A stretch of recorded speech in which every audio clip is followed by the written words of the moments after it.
Welcome back. మరో breaking news చూస్తున్నాం. Celebrity resort air gun fire case ట్విస్టుల మీద ట్విస్టులతో ఉత్కంఠ రేకెత్తిస్తోంది. క్రైమ్ థ్రిల్లర్ సినిమాను తలపిస్తోంది. రోజుకో కొత్త అంశం వెలుగులోకి వస్తోంది. సిద్ధార్థ దాస్ తన భార్య స్మితాను చంపడానికి ప్లాన్ వేశాడని ఆమె ప్రకటించింది. సిద్ధార్థ తన సోదరుడితో మాట్లాడిన వాట్సాప్ చాట్ రిలీజ్ చేసింది స్మిత.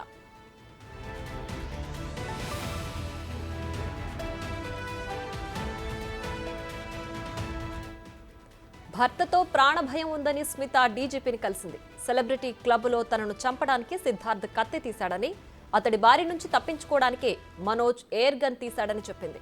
సిద్ధార్థ్ తమపై మర్డర్ అటెంప్ట్ చేయడానికి ప్లాన్ చేశాడని పేర్కొంది. గత కొన్నేళ్లుగా తనను చిత్రవద చేస్తున్నాడని వెల్లడించింది. తన కూతుర్ని కూడా పలుమార్లు కిడ్నాప్ చేయడానికి ప్రయత్నించారని ఆరోపించింది.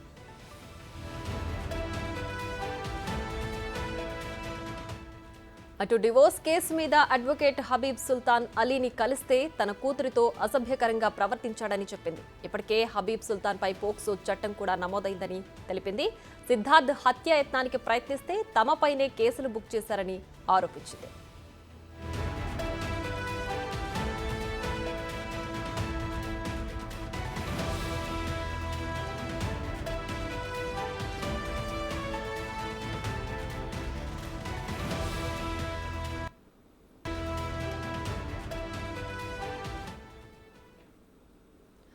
ఇక ఇదే అంశానికి సంబంధించి మరింత సమాచారం మా ప్రతినిధి రాణా లైవ్ లో అందించడానికి సిద్ధంగా ఉన్నారు. రాణా, చెప్పండి, సెలబ్రిటీ రిసార్ట్ ఎయిర్ గన్ కేసులో రోజుకో ట్విస్ట్ నెలకొంటుంది. ప్రస్తుతానికి స్మిత రిలీజ్ చేసిన చాట్ లో ఏ అంశాల వెలుగులోకి వచ్చే పూర్తి డీటెయిల్స్ ఏంటి?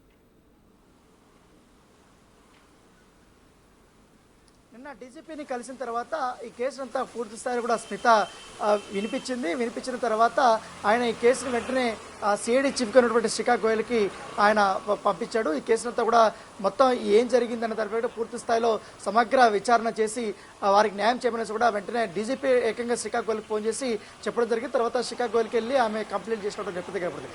అయితే ఈ కంప్లైంట్ కాపీలో చాలా కీలకమైనటువంటి అంశాలని ఆమె ప్రస్తావించారు.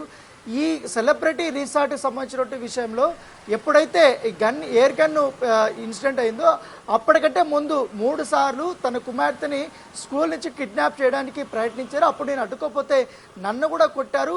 ఆ కేసు పెడితే ఇప్పటివరకు ఆ కిడ్నాప్ కేసు అనేది పోలీసులు నమోదు చేయలేదు. దాంతోపాటు తర్వాత ఎయిర్ గన్ కేసు జరిగింది. తర్వాత పూర్తి స్థాయిలో వాస్తవాలు తెలుసుకోకుండా ఒక వర్షనే విని ఇంకో వర్షం వినకుండా కావాలని తనకు సహకరించినటువంటి తన స్నేహితుడు ఎవరైతున్నారో, బిజినెస్ పార్ట్నర్గా ఉన్నారో తనని జైలుకి పంపించారు, రిమాండ్ ఖైదీకి పంపించారు. తర్వాత నేను అనేక మార్లు కంప్లైంట్ ఇచ్చినా కూడా నాకు పట్టించుకోలేదు అనేది కూడా ఆమె నిన్న డీజీపీకి కంప్లైంట్ చేసినటువంటి నేపథ్యం కనపడుతుంది.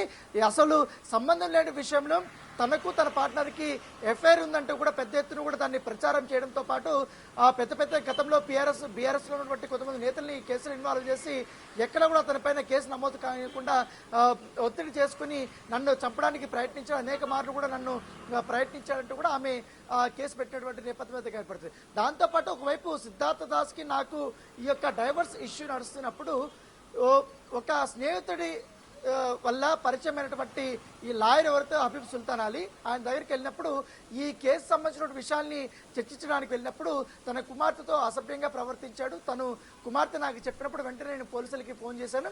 వారు కూడా ఎటువంటి కేసు అయితే నమోదు చేయలేదు. వెంటనే నేను ఎక్కడా న్యాయం జరగకపోయే కొందరికి నా విషయంలో జరగలేదు, నా కుమార్తె విషయంలో జరగలేదు, నా పైన దాడి జరిగిన కేసు నమోదు కాలేదు, కిడ్నాప్ చేసిన కేసు నమోదు కాలేదు ఉద్దేశంతో నేను హైకోర్టుని ఆశ్రయించాను.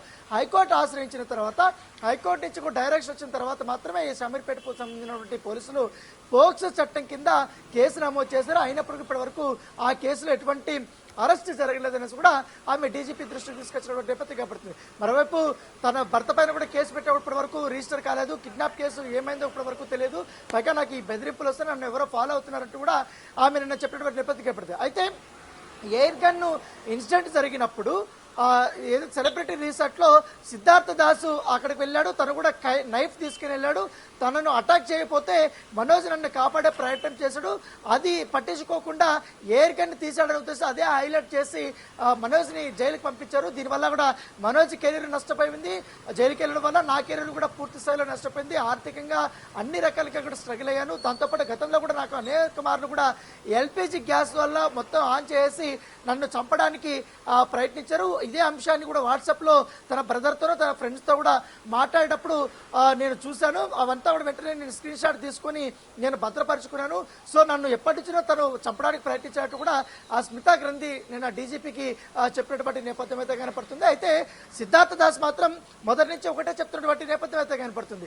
ఎందుకంటే ఆ స్మిత వల్ల తన కుమారుడు ఎవరైతున్నారో కుమారుడును మన కుమారుడిని మనోజ్ వీళ్ళంతా హింసించారు. అతను ఫోన్ చేస్తే నేను సెలబ్రిటీ రిసార్ట్కి వెళ్ళానని కూడా తను చెప్తున్నట్టు నేపథ్యం కనపడుతుంది. అయితే స్మిత చెప్తున్నటువంటి విషయం ఏంటంటే ఆల్రెడీ తన కుమారుడే సిద్ధార్థ పైన ఆల్రెడీ మియాపూర్ పోలీస్ స్టేషన్లో ఒక కేసు పెట్టాడు. తను చేసినటువంటి వేధింపుల గురించి కేసు పెట్టాడు అనేది కూడా ఆమె చెప్తున్నట్టు నేపథ్యం కనపడుతుంది. దాదాపు 2 సంవత్సరాలు 8 లక్షల దాకా కూడా నేను నా కుమారుడి కోసం నేను ఖర్చు పెట్టి ఎడ్యుకేషన్ కోసం తను 6 సబ్జెక్టుల వరకు కూడా ఫెయిల్ అయ్యాడు.